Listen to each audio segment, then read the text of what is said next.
beast. From its head to its thorax, everything about this creature screams, run in the other direction. Ah! Oh, this thing's stuck in my arm. Ah! Oh, searing pain. Absolute searing pain.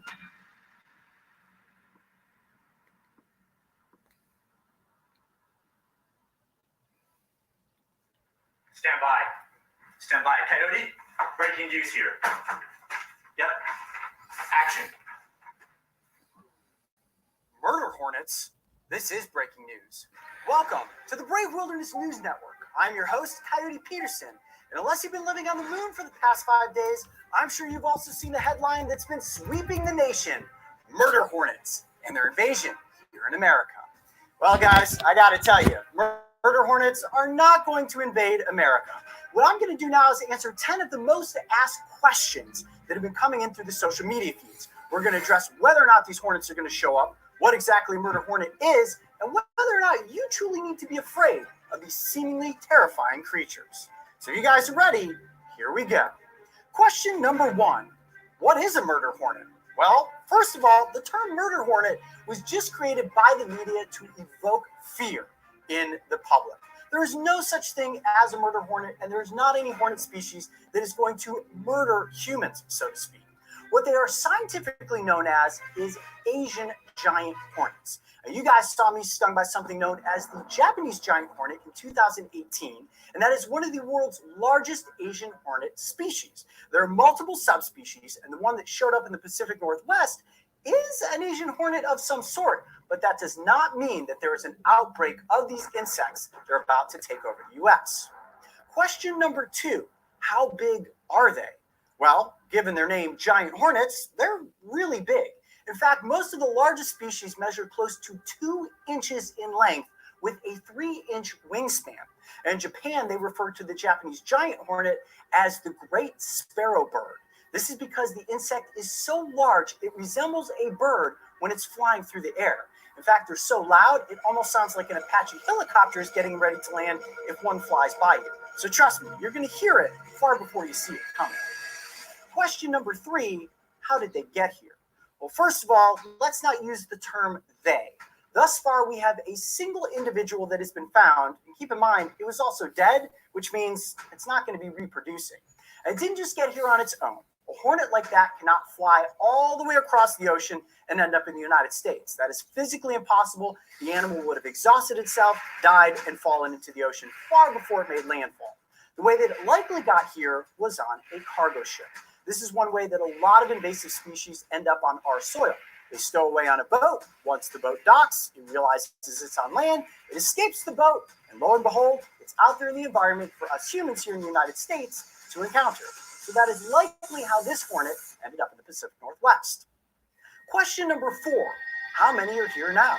To be honest with you, I am not sure. Is there more than one? Possibly. Entomologists are specifically working on this topic now in the Pacific Northwest to determine whether or not a nest in a colony has formed. If that is the case, once they find it, it will be eradicated, and it is unlikely that the spread of the hornets will go any further than that. So the concept of them moving from Washington to New York City in the next 18 months, completely unlikely. Question number 5, how painful is the sting?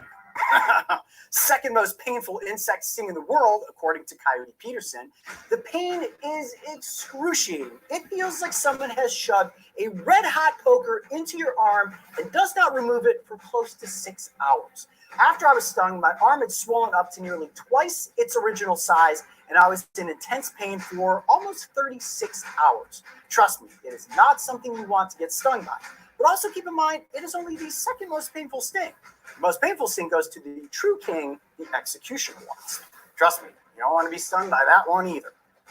Question number 6, how potent is the venom? Well, it's quite potent. And keep this in mind. A larger insect is going to have a larger venom yield. That means a single 2-inch hornet is going to inject more venom in its sting than something like your typical backyard hornet. Now, the venom does have neurotoxic properties, which means that it does attack your nervous system, but it also has some compounds that can break down human flesh, which means that it can cause necrosis. So it is a very potent sting. Just a single sting alone is more than a single human would ever want to handle. But several stings, let's say 20 to 30, can potentially kill a human. But death usually occurs as a secondary allergic reaction. So it's not so much the stings as much as it is being allergic to the insect's venom. Question number 7.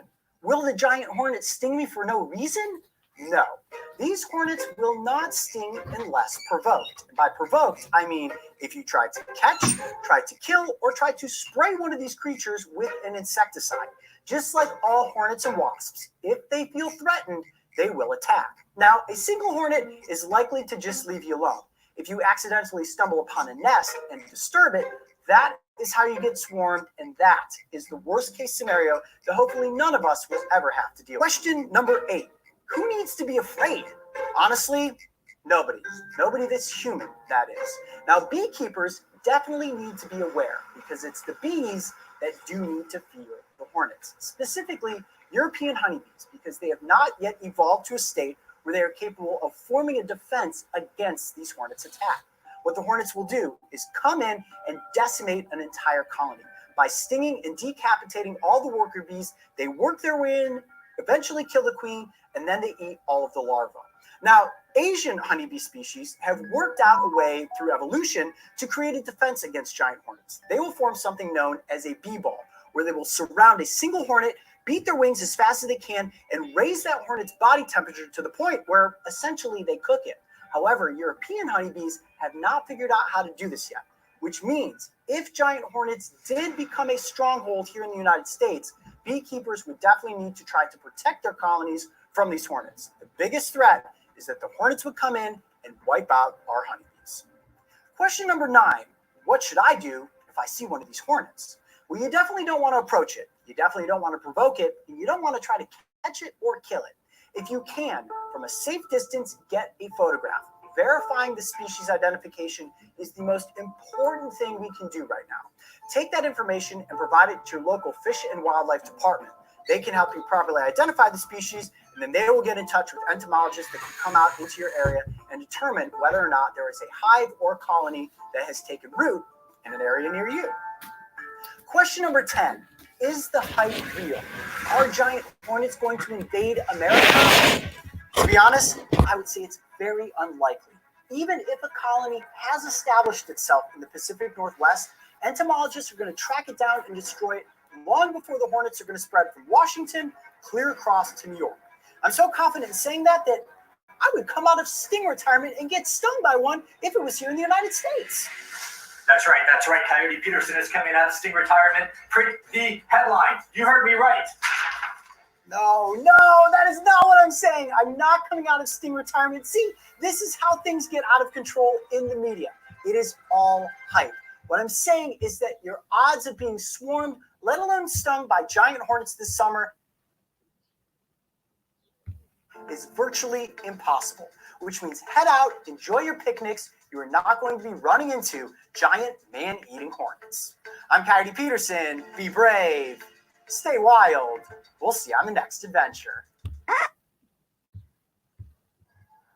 Massachusetts homeowners, if you have a power meter like this on the side of your house, you can get paid to go solar.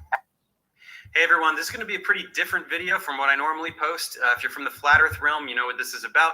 If you're one of my regular viewers, I'll fill you in as quickly as possible. Last week, I posted a video about how we know the Earth isn't flat. This was really just to reinforce and contextualize some lessons from earlier in my astronomy playlist. I figured I'd get a few trolls, nothing major, but instead the entirety of the Flat Earth community descended upon it with a vengeance. The YouTube channel Globebusters informed me that they were going to be deconstructing my video in their weekly live stream, and they invited me to check it out. I didn't really know what to expect. I thought there'd be some degree of dialogue or exchange. There definitely wasn't. Everything they were saying I was discrediting in real time, and they were acknowledging none of it. On top of that, they were extremely rude to me, so I had to respond simply as a point of honor, and that's this. So let's begin.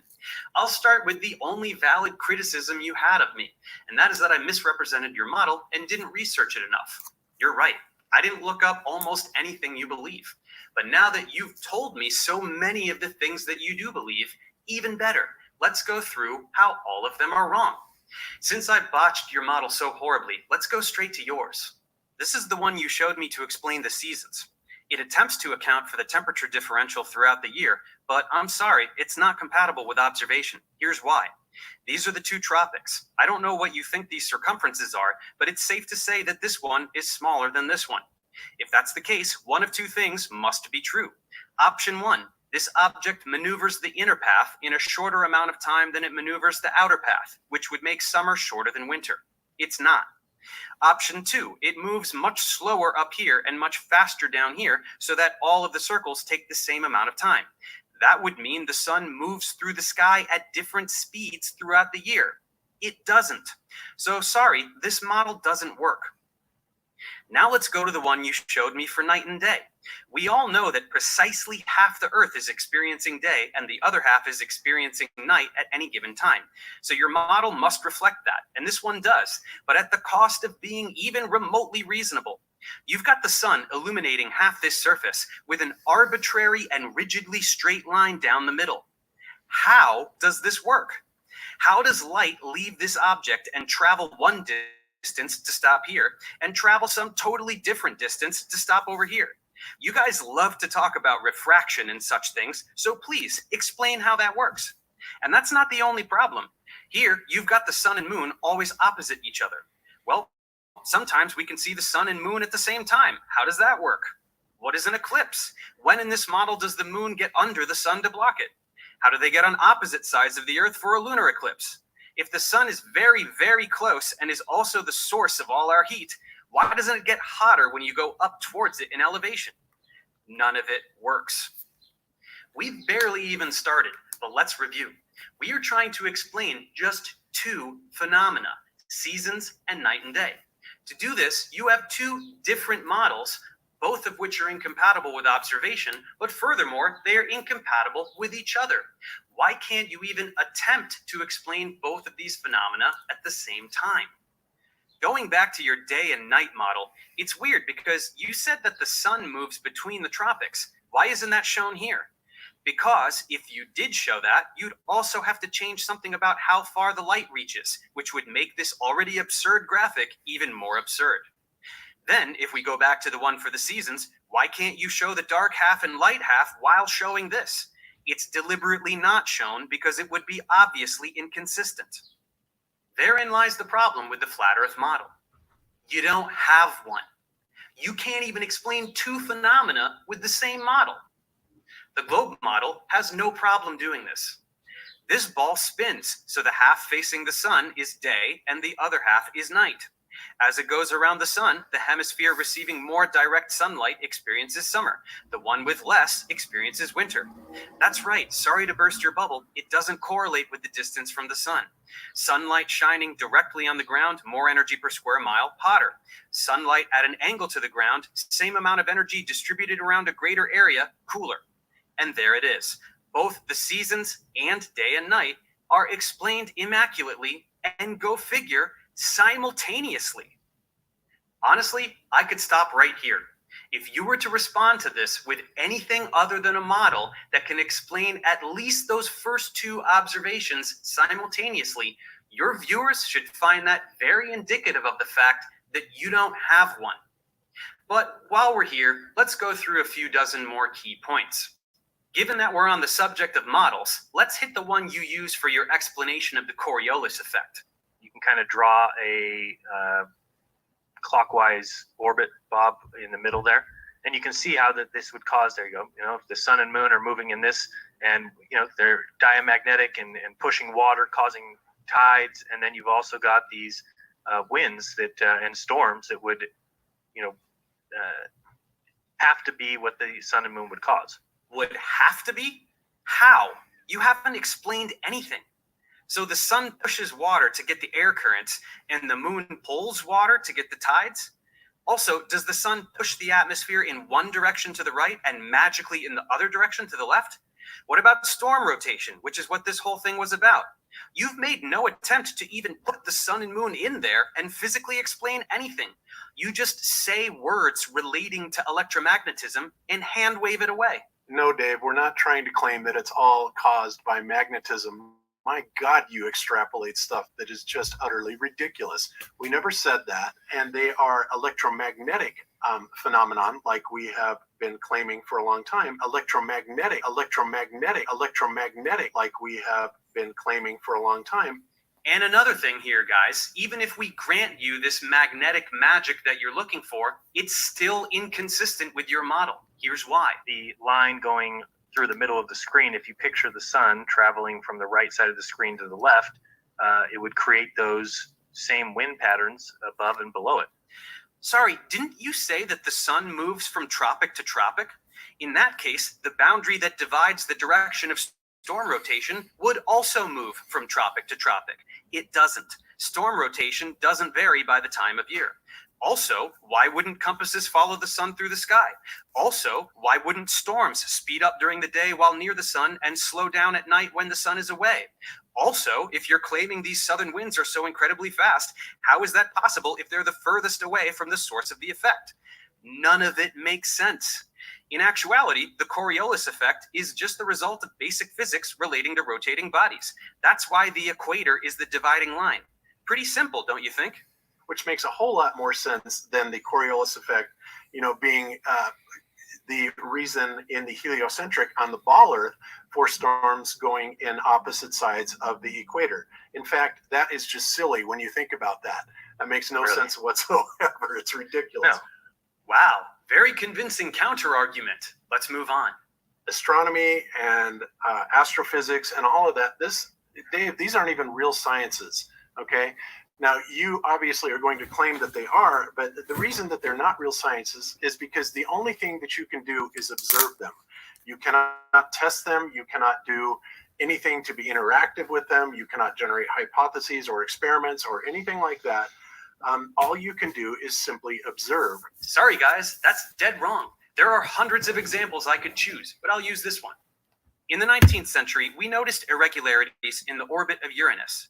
We realized these irregularities could be explained if there was another planet perturbing its orbit by gravitational influence.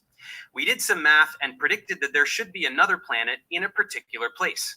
We looked in that place, and what do you know? There it was. You can't get any more empirical than that. Do some math, make a prediction, the prediction is verified. The discovery of Neptune is a great example that corroborates Newtonian gravitational theory and demonstrates that astronomy is an empirical science, just like any other. It's not surprising that you don't understand this, because this is one of many instances that you demonstrate yourselves to be exemplars of the Dunning-Kruger effect. This is where your absolutely minimal experience has lured you into believing that you have expertise in a particular field, where in reality you are essentially incompetent. It is a cognitive bias that will be demonstrated many more times in this video. Now let's move on to another category. There are about 1,000 flat Earth gotchas that all amount to an inability to understand conservation of momentum. These are your helicopters and planes arguments. Let's see which ones you're guilty of. Yeah, absolutely. Like if you're doing an Olympic.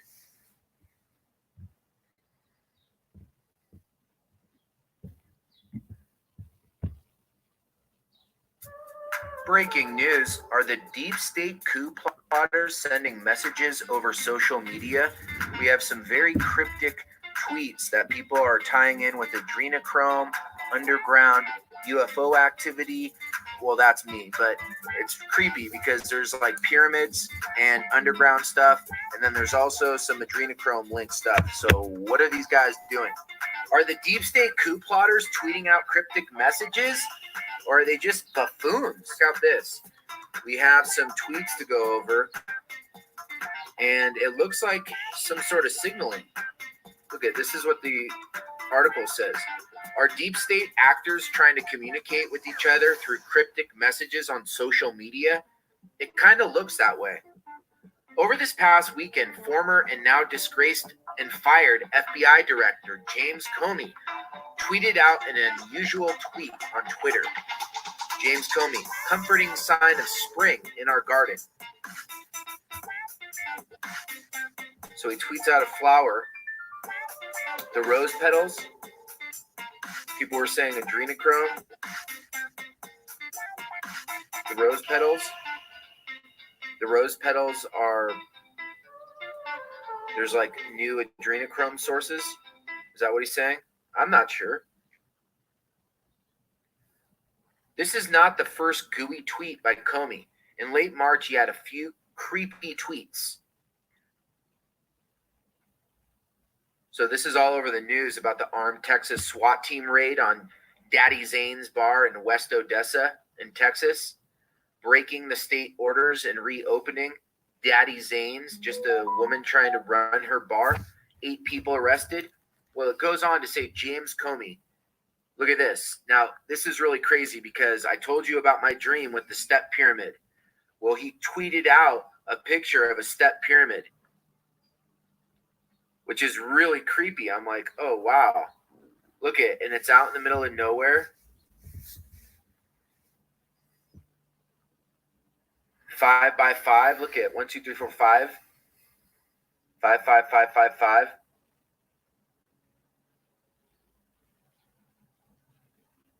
You got the 3 right next to the pyramid. 1.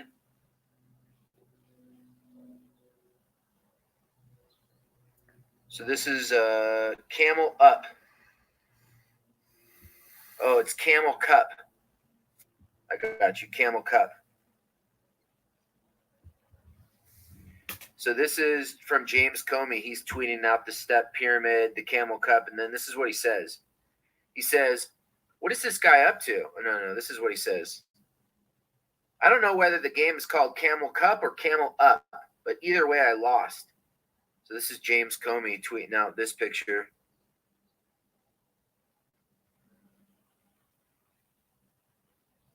What is this guy up to? James Comey, a good day for a walk with a household member. Look at it. It looks like some sort of alien deal. Look at this. I mean, it looks a little spooky, doesn't it? Like Close Encounters type picture. What is this?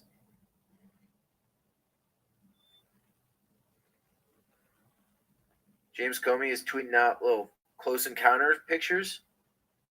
He's like, I'm just going for a walk under the underground UFO hideout. Look at this. This is part of my dream. I'm not even kidding you. It's underground and it's in a tunnel. And I told you that you go to this to go to the step pyramid. And the step pyramid feels like it's another place. How crazy did he tweet this out and then he tweeted this out? A step pyramid. You have a step pyramid and then you also have this, what looks to be like an underground UFO portal. You go underground, you go into this thing, you go into this bus thing that goes in the sky, it comes down into this pyramid, it flies down underneath the pyramid, and then it goes out like this. It's like, kind of like a subway would have a platform. And then he's just like, oh, we're just going for a walk. A walk with who? An alien? What is this? What's James Comey up to? And then look at this. Up here, it has these little freaking lights.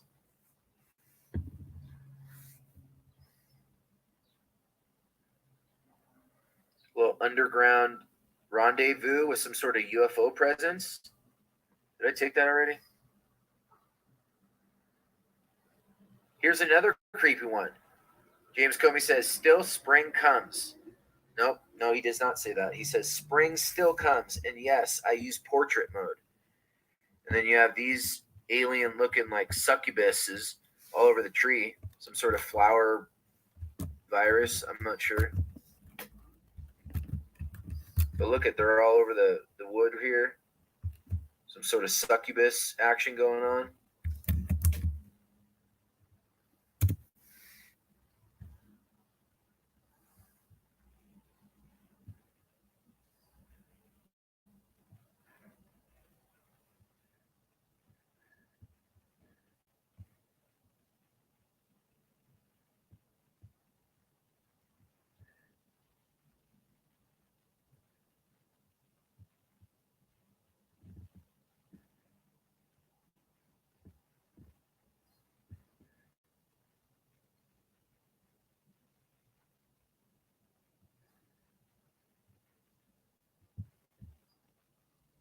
I remember how broken I was.